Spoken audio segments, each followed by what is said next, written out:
اس programme کے اخراجات جو اسمر منسٹریز کے دوست اور پارٹنرز ادا کرتے ہیں۔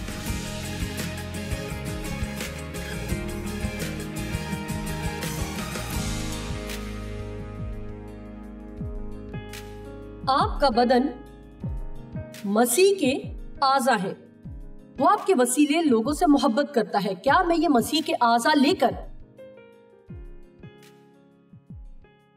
ان کو قصبی کے اعضاء بناؤں؟ ہرگز نہیں، ہرگز نہیں۔ اب غور کریں، یا کیا تم نہیں جانتے کہ جو کوئی کسی قصبی سے صحبت کرتا ہے وہ اس کے ساتھ ایک تن ہوتا ہے، کیونکہ وہ فرماتا ہے کہ وہ دونوں ایک تن ہوں گے۔ اور جو خداوند کی صحبت میں رہتا ہے وہ اس کے ساتھ ایک روح ہوتا ہے۔ حرام کاری سے بھاگو اور بدکاری سے باز رہو۔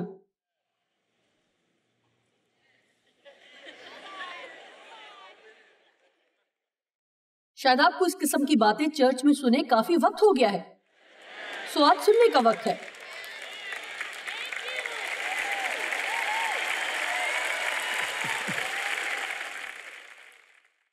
کیا آپ جانتے ہیں آج دنیا میں کتنی بدکاری اور حرام کاری ہے؟ اور آج جو کچھ لوگوں کی اس کے متعلق سوچ ہے، لوگ آج اسے کوئی شرم کی بات نہیں سمجھتے، بلکہ وہ تو اس پر فخر کرتے ہیں۔ یعنی اگر اور کچھ نہیں، ٹیلی ویژن سب کو یہ سکھاتا ہے کہ ایک ملاقات کرو اور اس کے ساتھ وقت گزارو۔ حرام کاری اور بدکاری سے بھاگو، ہر طرح کی سوچ یا عمل کی ناپاکی سے بچو۔ جتنے گناہ آدمی کرتا ہے وہ بدن سے باہر ہے، لیکن حرام کار اپنے بدن کا بھی گنہگار ہے۔ خدا کا شکر ہے کہ ہمارے گناہ معاف ہو سکتے ہیں۔ میں یہ اس لیے کہنا چاہتی ہوں کیونکہ میں نہیں چاہتی کہ کوئی خود کو یہ کہہ کر کوستا رہے کہ مجھ سے یہ ہوا، میں نے یہ کیا، لیکن میں چاہتی ہوں کہ اگر آپ ایسا کر رہے ہیں تو کرنا بند کر دیں، اور اگر آپ ایسا کرنے کا سوچتے ہیں تو میں چاہوں گی کہ فیصلہ کریں کہ آپ نہیں کریں گے، کیونکہ یہاں ہماری زندگی بڑی ہی مختصر ہے، اور اس سے پہلے کہ ہمیں خبر ہو ہمیں خداوند کا سامنا کرنا ہوگا۔ میں نہیں جانتی جب یہ پیغام ٹی وی پر جائے گا تو کتنا مقبول ہوگا۔ دیکھیے اپنے ٹی وی کو بند مت کیجیے گا، دیکھتے رہیے، کیونکہ میں سچ بتا رہی ہوں اگر ہم اس کلام کی باتوں کو اسی بے باکی سے سن رہے ہوتے جس طرح سے لکھا ہے تو دنیا کے مسائل کافی حد تک کم ہو سکتے تھے۔ اور میرا نہیں خیال کہ ہم لوگوں کو وہ بتانے کے ذمہ دار ہیں جو وہ سننا چاہتے ہیں، بلکہ ہم انہیں وہ بتانے کے ذمہ دار ہیں جو انہیں سننے کی ضرورت ہے۔ 19ویں آیت، کیا تم نہیں جانتے کہ تمہارا بدن روح القدس کا مقدس ہے جو تم میں بسا ہوا ہے اور تم کو خدا کی طرف سے ملا ہے، اور تم اپنے نہیں ہو بلکہ قیمت سے خریدے گئے ہو تاکہ اس کے اپنے کہلاؤ، سو اپنے بدن سے خدا کا جلال ظاہر کرو۔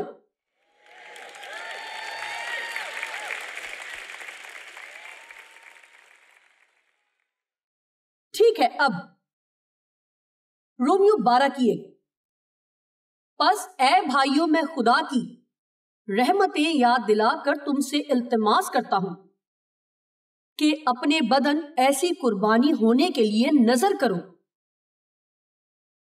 سو میں اس طرح سے کلام نہیں سنانا چاہوں گی کہ میں آپ کو کسی ایسے نقطے تک نہ لا سکوں کہ پوچھ سکوں کیا آپ کچھ ایسا سن رہے ہیں جس کی آپ کو آج ضرورت ہے؟ کیا آپ کو احساس ہوا کہ آپ کو خود کی دیکھ بھال بہتر طور پر کرنی چاہیے؟ اور کیا آپ آج یہ کہنے کو تیار ہیں کہ میں نے تو کبھی اس بات کو سمجھا ہی نہیں تھا، میں تو بس یہی سوچتی تھی کہ میرا جسم میرا ہی ہے اور میں اس سے جو چاہوں کر سکتی ہوں اور اس سے میری روحانی زندگی پر ہرگز کوئی فرق نہیں پڑتا، لیکن اب میں نے جانا کہ مجھے اپنے بدن کو خداوند کے لیے مخصوص کرنے کی ضرورت ہے۔ مجھے آپ کو بتانا پڑے گا کہ جب آپ اپنا ہاتھ اٹھاتے ہیں تو اس کا مطلب ہے کچھ بدلاؤ۔ کتنوں کے بدن میں درد ہے اور آپ اسے کم از کم 2 سال سے یہ کہہ کر نظر انداز کرتے آ رہے ہیں کہ میں ڈاکٹر کے پاس نہیں جانا چاہتی۔ دیکھیں، آج ہی اپوائنٹمنٹ لیں، آپ مزید اسے پیچھا نہیں چھڑا سکتے۔ آپ کہیں گے کیا جوا کھیلنا چاہتے ہیں یا سرمایہ کاری کرنا چاہتے ہیں؟ یا خطرہ اٹھانا چاہتے ہیں کہ کچھ نہ کچھ کرنے کے باوجود ایک اچھے نتیجے کی توقع کریں، یا آپ خود کو سنوارنا چاہتے ہیں، پھر اگر کچھ ہوتا بھی ہے تو کم از کم آپ کو یہ تو پتا ہے کہ آپ نے وہ کیا جو آپ کو کرنا چاہیے تھا۔ اور جب ہم ایسا جانتے ہیں تو میرا خیال ہے یہ دعا میں ہمیں قوت بخشتا ہے کہ خدا کے سامنے جا کر کہہ سکیں کہ میرا ایمان ہے کہ میں نے وہ کیا جو تو نے کہا تھا، اب باقی باتیں میرے اختیار میں نہیں ہیں، ان کے لیے مجھے تیری ضرورت ہے، اور یسوع ہمارا شافی ہے۔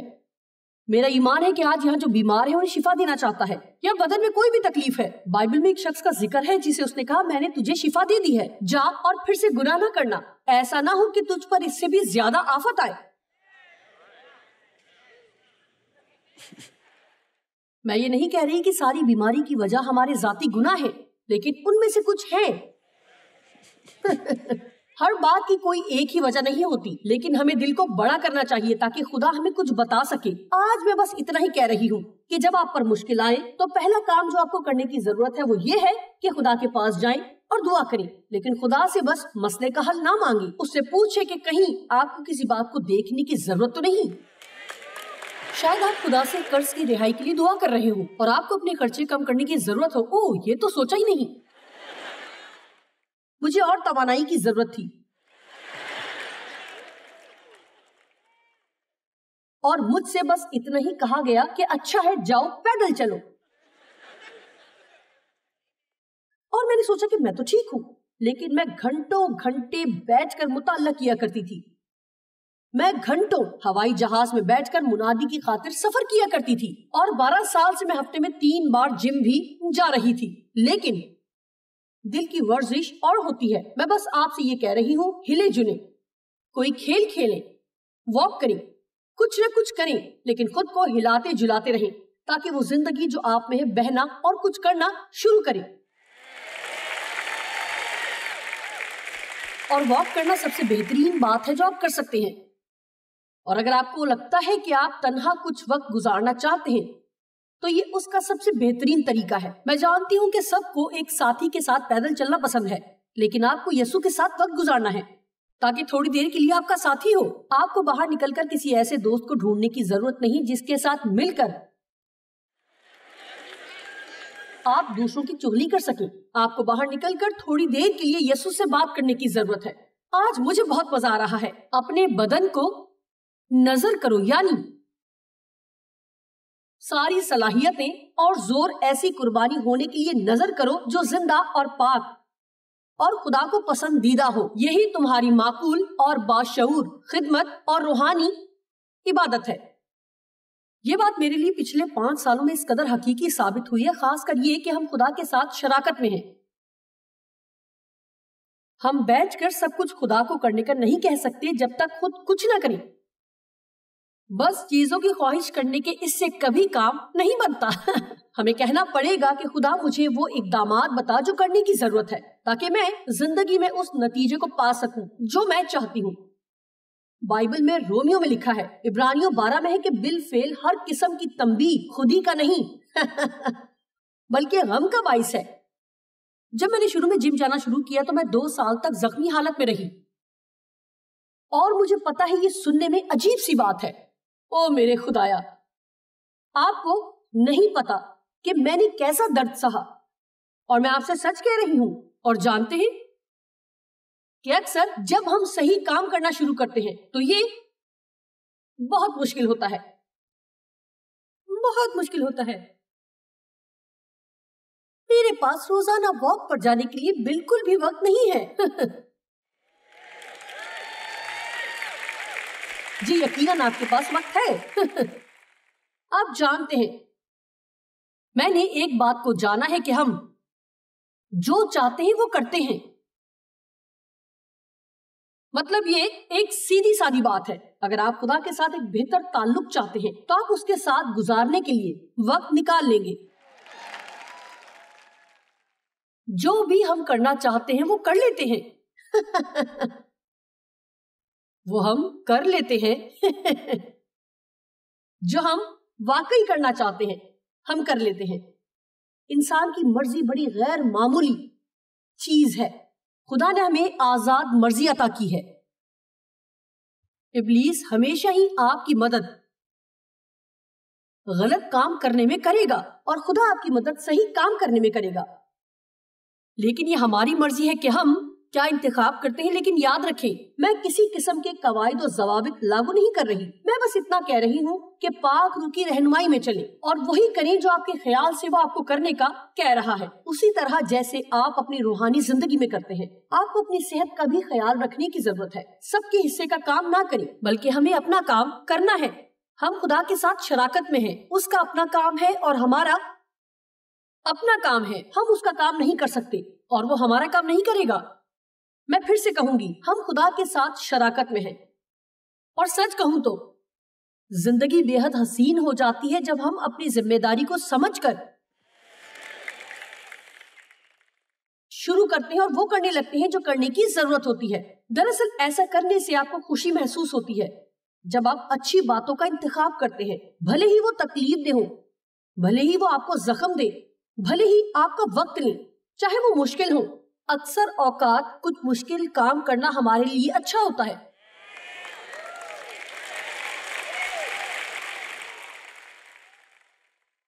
ہم ہمیشہ چاہتے ہیں کہ ہمیں تکلیف نہ ہو. ہم ہمیشہ تکلیف سے بچے رہنا اور اچھا محسوس کرنا چاہتے ہیں. لیکن لفظ صبر کی اصل تعریف یہی ہے کہ دھیما ہو کر رہنا، خود کو ان حالات میں حلیم کرنا جن میں خدا نے آپ کو رکھا ہے، اور اس پر بھروسہ کرنا کہ وہ آپ کے اندر کام کرے جس کام کے ہونے کی ضرورت ہے. ایک شخص نے ایک تتلی کو دیکھا جس کی پیدائش کا وقت ہو چلا تھا اور وہ جدوجہد کر رہی تھی اور ریشم کی جھلی سے باہر آنے کی کوشش میں تھی. اور اس شخص کو پتا چلا کہ اس کی کوشش جاری ہے اور وہ نہیں چاہتا تھا کہ ننھی تتلی یہ دکھ اٹھائے. اس نے اس ریشم کی جھلی کو بہت پہلے کھول دیا اور اس کے پنکھ ابھی پوری طرح بن نہیں پائے تھے اور وہ گری اور مر گئی. اور آپ جانتے ہیں کسی تکلیف دہ صورتحال سے اپنے بچوں کو رہائی دلا دینا بھی بہت بار انہیں زندگی بھر کے لیے اپاہج بنا دیتا ہے. ہمیں اپنے بچوں سے اس طرح پیار کرنا ہے جیسے خدا ہم سے کرتا ہے، اور شاید انہیں مسائل سے گزرنے دینا بھی پڑے. آپ اچھی صحت پا سکتے ہیں لیکن اس کے لیے کام کرنا پڑے گا، اور اس کام کے لیے محنت درکار ہے، اور آپ کو فیصلہ کرنا پڑتا ہے اور وہ کرنا پڑتا ہے جو آپ جانتے ہیں کہ ٹھیک ہے، چاہے آپ کا دل چاہے یا نہ چاہے. اور یہ شروع میں مشکل ہوگا لیکن آپ روز بروز اس میں کامیاب ہوتے چلے جائیں گے. آپ کسی مقام پر پہنچ کر کہیں گے، او میرے خدا، مجھے یقین نہیں آتا کہ میں کتنا اچھا محسوس کر رہی ہوں. آپ جانتے ہیں میں جس بات سے نفرت کرتی ہوں وہ افسوس ہے. مجھے نہیں لگتا کہ برے فیصلے سے بری اور کوئی چیز ہے. برے فیصلے اور مزید برے فیصلے اور پھر اس نہج پر پہنچ جانا جہاں آپ کو برے نتائج ہی ملے اور افسوس ہی افسوس ہو کہ آپ نے وہ نہیں کیا جو آپ کو کرنا چاہیے تھا. آپ جانتے ہیں عیسو بھی ایسا ہی تھا. اس نے اپنے پہلوٹے ہونے کا حق یعقوب کو بیچ دیا، اور بائبل کہتی ہے بعد ازاں اس نے اپنے فیصلے پہ افسوس کیا جو اس نے تب کیا تھا. اب اس کے پاس اپنے پہلوٹے کے حق کو واپس لینے کا کوئی موقع نہ بچا تھا. شکر ہے ہم حالات کا رخ موڑ سکتے ہیں. میں آج آپ کو بتاؤں گی کہ آپ چاہے کتنا ہی برا محسوس کریں، ہر وہ اچھا فیصلہ جو آپ کرتے ہیں ان برے فیصلوں کے نتائج کو ختم کرنے میں آپ کی مدد کرتا ہے جو آپ نے ماضی میں کیے ہوتے ہیں. تو یہ کبھی نہ سوچیں کہ اب بدلنے کو بہت دیر ہو چکی ہے. ایسا ہرگز نہیں ہے. یہ ابلیس کا سب سے بڑا جھوٹ ہے. اب غور کریں، کچھ بھی صحیح کرنے میں کبھی بھی بہت دیر نہیں ہوئی ہوتی. ابھی وقت ہے کہ آپ صحیح کام کرنا شروع کریں.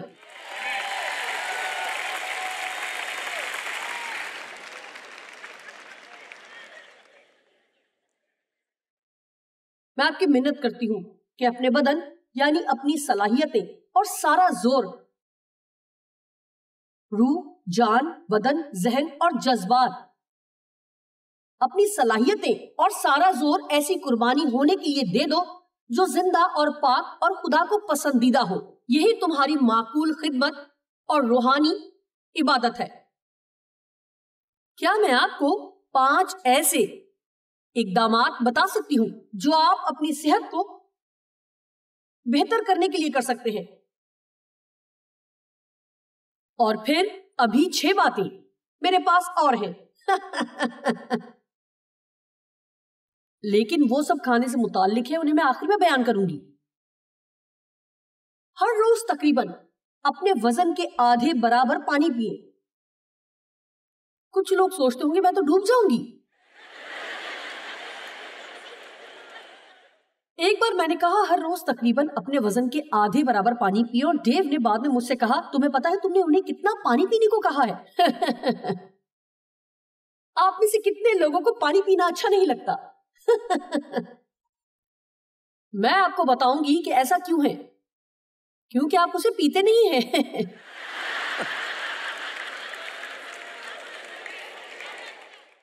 یہ سچ ہے کہ آپ کو پانی پینا اس لیے پسند نہیں کیونکہ آپ نے پیا نہیں ہے۔ آپ سوڈا اور کافی پیتے ہیں۔ کیا آپ نے کبھی دیکھا ہے کہ کہیں سے کوکا کولا یا پیپسی کولا پھوٹ نکلی ہو؟ دیکھیں، خدا نے پانی سے زمین کو بھرا ہے، یہ دریاؤں میں ہے، ندیوں میں ہے، یہ سمندروں میں ہے، زمین سے آپ کو مل جاتا ہے، آپ کنواں کھودتے ہیں اور پھر یہ آپ کو اچھا لگنے لگے گا۔ میرے والد کو بھی پانی پسند نہیں تھا اور وہ گردوں کی بیماری سے فوت ہوئے۔ یہی واحد چیز ہے جو واقعی آپ کے گردوں کو صاف کرتی ہے، سو پانی پینا شروع کریں۔ دیکھیں، پانی کا گھونٹ نہ لیں بلکہ اسے پئیں۔ آپ 8 گھنٹے کی اپنی نیند پوری کریں۔ مطلب اگر آپ ان چند لوگوں میں سے ہیں جنہیں اتنی نیند کی ضرورت نہیں ہوتی، اور ایسے چند لوگ ہیں، میری شوہر کی ایک بہن ہے جو رات میں صرف 5 گھنٹے سوتی ہے، وہ ہماری ہم عمر ہے اور بس اتنی ہی نیند اس کے لیے کافی ہوتی ہے۔ ایسے چند لوگ ہیں، لیکن اگر آپ کی ضرورت ہے تو اس کے مطابق نیند لیں۔ شکریہ۔ زیادہ تر صحت مند خوراک کھائیں۔ جانتے ہیں اس سلسلے میں بھی میری ایک دوست ہے۔ جی ہاں، میں آپ لوگوں کو مشکل میں نہیں ڈال رہی، میں نے کہا زیادہ تر۔ میں زیادہ کافی پیتی ہوں لیکن دن میں 12 کپ نہیں پیتی۔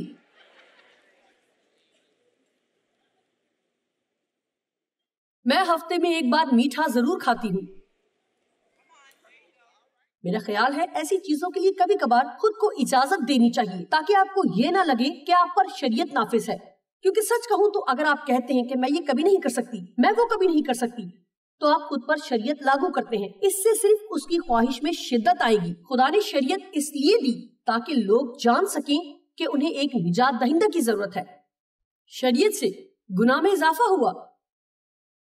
دیکھیں، میں کوئی ماہر غذائیت نہیں ہوں۔ کچھ لوگ یقیناً کہیں گے کہ اوہ تم یہ کبھی نہیں کھا سکتی، اسے کبھی مت کھانا۔ میرے خیال سے اعتدال اچھی چیز ہے، اور میں آپ سے یہ کہوں کہ یہ کبھی مت کرنا تو آپ میری کسی بات کو نہیں سنیں گے، بلکہ آپ چلے جائیں گے اور کہیں گے یہ تو کچھ زیادہ ہی ہے۔ سو زیادہ تر صحت مند خوراک کھائیں۔ اگر آپ نہیں جانتے کہ ایسا کیسے کرنا ہے، یہ اس کا کیا مطلب ہے، تو کوئی کتاب لے کر پڑھیں اور فیض حاصل کریں۔ اچھی غذا پر کوئی بنیادی کتاب پڑھیں اور کوئی سی بھی ورزش بھی روزانہ کریں، خاص طور پر کچھ ایسی جو آپ کی دھڑکن کو درست کرے، اور اس سے آپ کا غذائی نظام بہتر ہوتا ہے۔ اسے روزانہ کی بنیاد پر کریں۔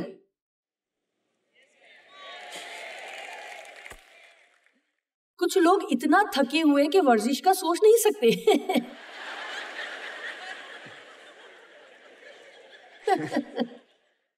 میں پوچھنے والی تھی کہ کتنے لوگ روزانہ ورزش کرتے ہیں، لیکن نہیں پوچھوں گی۔ نمبر 5، اگر آپ صحت مند ہونا چاہتے ہیں تو ایک متوازن زندگی بسر کریں۔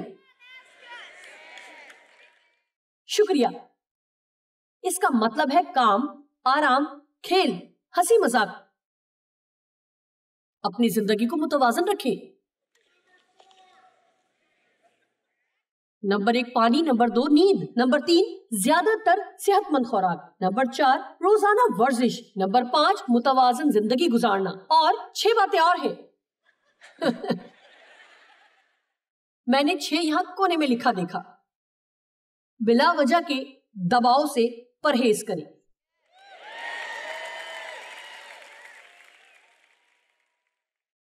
اب سنیں، کھانے سے متعلق 6 چیزیں، کیونکہ کھانا ہمارے لیے ایک مسئلہ ہے۔ جہاں بھی آپ جاتے ہیں لوگ آپ کے سامنے کھانا رکھ دیتے ہیں۔ اگر آپ مرغن غذائیں نہیں کھاتے تو انہیں گھر نہ لے کر جائیں۔ سوچے سمجھے بنا مت کھائیں۔ آپ کہیں گے اس کا کیا مطلب ہے؟ جی یہ دلچسپ بات ہے، آپ رات کو اپنے ہوٹل میں جاتے ہیں، سو انہوں نے آپ کی تکیے پر کیرمل سجا رکھا ہے، بھلا اس کا یہاں کیا کام؟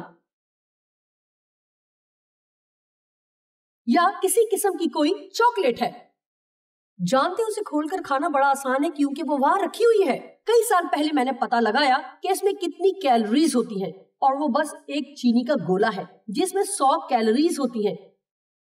میں نے سوچا مجھے اس کی ضرورت نہیں ہے۔ ایک دن میں فرنیچر خریدنے گئی، ان کے پاس کوکیز سے بھری ایک پلیٹ رکھی ہوئی تھی اور میں اسٹور میں ہی ایک چکر لگا کر واپس آئی۔ اس میں سے سب کوکیز غائب ہو چکے تھے۔ جو بھی وہاں آتا ایک کوکی اٹھاتا اور منہ میں ڈال لیتا اور اس سچائی پر کوئی توجہ نہ دیتا کہ وہ اسے کھا رہے تھے۔ میں نے ایک جگہ سے جوتے لیے، وہ لوگ بہت اچھے تھے، میں انہیں بہت پسند کرتی ہوں، لیکن جب بھی آپ وہاں سے نکلتے ہیں وہ آپ کو کوکیز کا ایک بیگ دیتے ہیں۔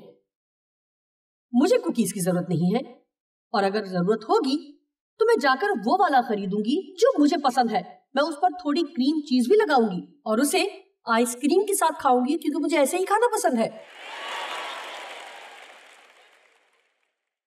اور وہاں سے نکلنے سے پہلے 3 لوگ مجھے کوکیز دینے کی کوشش کریں گے۔ میں جوتے اس لیے خریدنے نہیں جاتی کہ مجھے ہر بار کوکیز ملیں گے۔ کیا آپ متفق ہیں؟ خبردار رہیں کہ آپ کیا کھا رہے ہیں۔ رک کر سوچیں، کیا واقعی مجھے اس کی ضرورت ہے؟ کیا یہ کھانے لائق ہے بھی یا نہیں؟ ڈائٹنگ کو بھول جائیں، بلکہ ایک صحت مند طرز زندگی کو اپنائیں۔ یہ نمبر 3 ہے۔ نمبر 4، جب پہلی بار آپ کو لگے کہ آپ سیر ہو چکے ہیں تو کھانا بند کر دیں اور حد سے تجاوز نہ کریں۔ او میرے خدایا، میں نے بہت زیادہ کھا لیا۔